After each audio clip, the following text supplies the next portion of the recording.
welcome back to Cactus Caffeine. So today we are going to do a little cactus rescue. I have here in front of the camera, this is my Lobivia. I do not have an exact ID on this one because when I bought this 3 years ago, the pot just says Lobivia species, so I'm not sure what it is. But I've had this in my collection and it has been blooming for me every year, so it's guaranteed to bloom every year, at least so far for the past 3 years. I do have a video, actual video showing the flower of this, so I will put a link on top of your screen and also at the description below if you want to see the flower of this Lobivia. When I posted that video, I got so many comments. People like the flower of this one. This is the one with the yellow and orange flower. Some said this is called an Echinopsis Mardi Gras. So one viewer said this could be an Echinopsis Mardi Gras. And then also Cacti Mania, Daz of Cacti Mania said he tried to look this particular plant online and he saw one. It's called a Fireburst, which looked like the flower of this Lobivia. So the Fireburst is a cross between a rose quartz and another type of cactus. So it could be a cross between a rose quartz and something else because it does grow like a rose quartz. I have here my Camelobivia rose quartz. So see how similar they look in terms of the growth and also the way they produce the pups on the stems. So, but then the difference is this Lobivia, it has a much bigger flower than the Camelobivia rose quartz. So I still don't have an idea of this, but I will show you the picture on the screen as well. If you know the ID, go ahead and let me know. Anyway, this morning I went into my greenhouse doing my usual inspection, and these 3 pots are actually offsets from this main plant or the mother plant. So this one would produce pups along its main stem. I don't know what you call it, or the main body. So this came from this, but they were growing on the top, and I didn't want that to happen because when I let them grow on the mother plant, they were dangling on the sides and it looked funny. It looked like it had ears on the sides and they were dangling. So I decided to take them out and pot them up, and they rooted pretty fast. They're growing. But this morning when I looked inside my greenhouse, I found one pup that was laying down like this, and so when I tried to prop it back up, I saw that the base had actually rotten. See, so yeah, so that's why it was leaning. It's because the base rotted. I don't know what happened to this. I haven't watered this for weeks. It is winter right now, guys, here, so this hasn't had watered for weeks, but it was staying inside my greenhouse, which is pretty humid because we've been having a very rainy winter here in Las Vegas. So the humidity in my greenhouse is quite high, 60% and above if I don't vent it. But I couldn't open it because it kept raining. So anyway, this is what I saw today.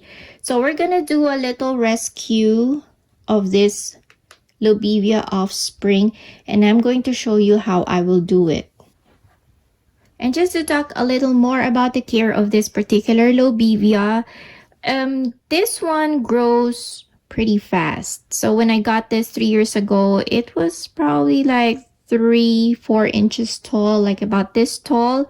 But even though it was small, it was already producing flowers, but it did grow very fast. As you can see, this is about maybe 10-11 inches now.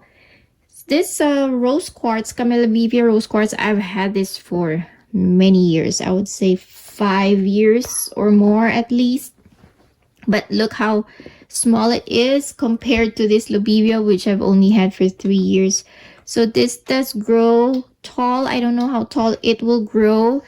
If it does grow very tall, I might have to cut it and then root it. I don't know. We'll see, but it does grow very fast.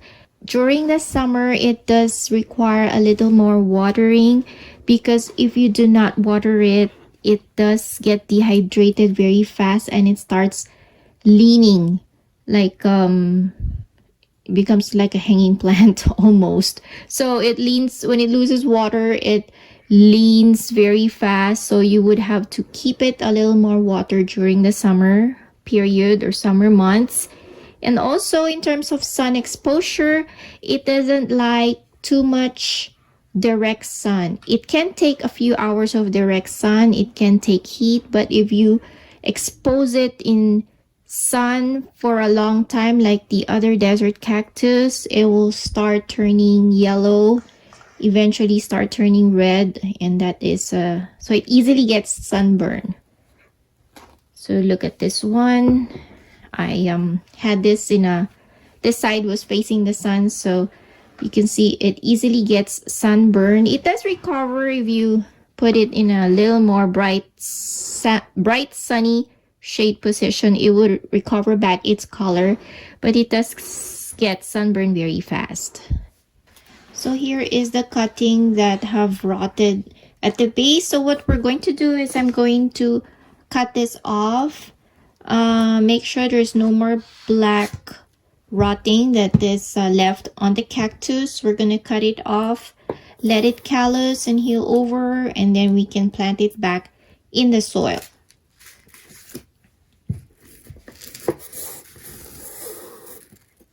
So I have here a sharp knife that's clean and disinfected.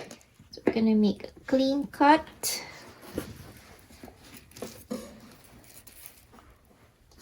And there you have it. So try to do a close-up so you can see there is no traces of rotting. So that's how you want it to look like. All right, so we're gonna leave this out for a few days until it forms a hard callus on top of it, and then we can go ahead and pot it up in the soil. All right, I am back, and guys, it has been 8 days. Yes, 8 days since I did the cutting of this one, since I cut off the rotting portion at the bottom. So the day after I did the video, when I did this cut, we went into unexpected or unplanned vacation.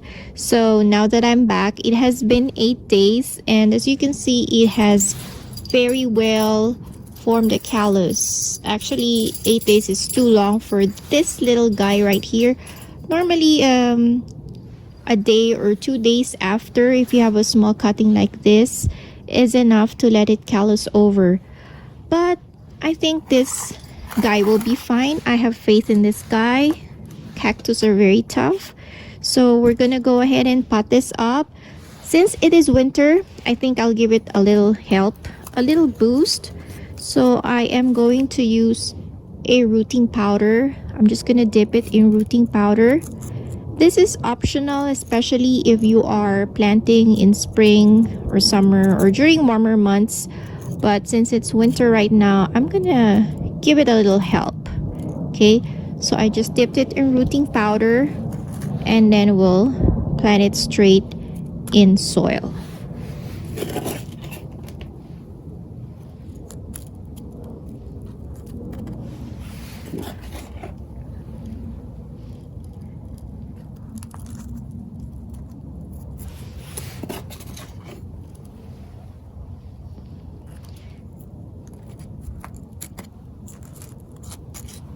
Okay, so my soil is a little bit damp. I sprayed it with water, so we don't have to water it anymore after I plant this cutting.